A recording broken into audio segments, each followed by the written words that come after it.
संसद के लोकतांत्रिक व्यवस्था में विपक्ष भी सरकार का अंग होता है, ये व्यवस्था की गई। और पक्ष और विपक्ष अगर लोकतंत्र में नहीं हो तो फिर लोकतंत्र का कोई मतलब नहीं है।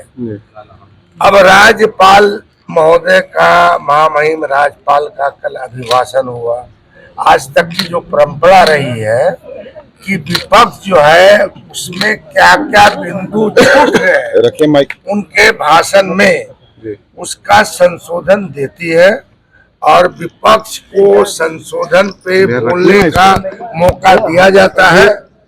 और बाद में फिर सरकार जो है सबको, विपक्ष को और सबको सुनकर जो है सरकार अपना पक्ष रखती है और उत्तर देती है। मगर मेरे संसदीय जीवन में ये पहला अवसर है कि साहब विपक्ष को जो है राज्यपाल के अभिभाषण पे अपना अभिमत रखने से रोका गया है।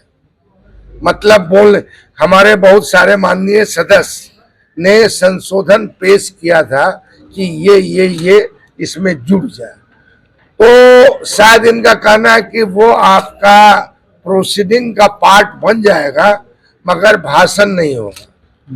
तो जब हमको अपनी अभिव्यक्ति से रोका जाए, अपना विचार देने से रोका जाए, तो हम मानते हैं कि साहब याद दिलाता है मुझको आपातकाल का, इमरजेंसी का, कि विपक्ष का जिस तरह से गला घोटा गया था उसी तरह यह गला घोटने की कोशिश कर रहे हैं, जिसका हम लोग विरोध मरते दम तक करते रहेंगे।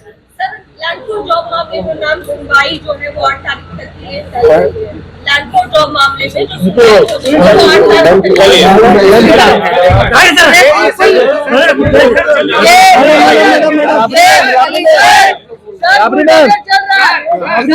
बिल्कुल कह लीजिए कि जिस तरह से आज जो यहाँ किया गया सदन के अंदर, ये तानाशाही परंपरा का शुरुआत कर दिया गया है यहाँ पे बिहार के अंदर कि विपक्ष की बात वो नहीं सुनेंगे, ये सीधे तौर पर कहा गया।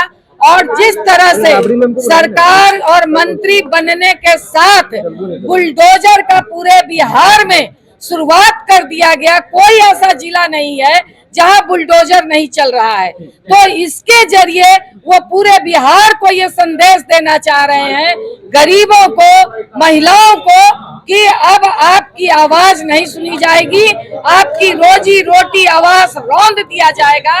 मगर हम लोग कहना चाहते हैं कि हम लोग अपनी जान की बाजी लगा करके भी इसके खिलाफ जमीन पर लड़ेंगे। जरूर सदन के अंदर, विधानसभा के अंदर संख्या कम हुई है, मगर जमीन पर हमारी मजबूत आंदोलन है और उस आंदोलन को हम जरिए बुलडोजर को रोकने का काम करेंगे।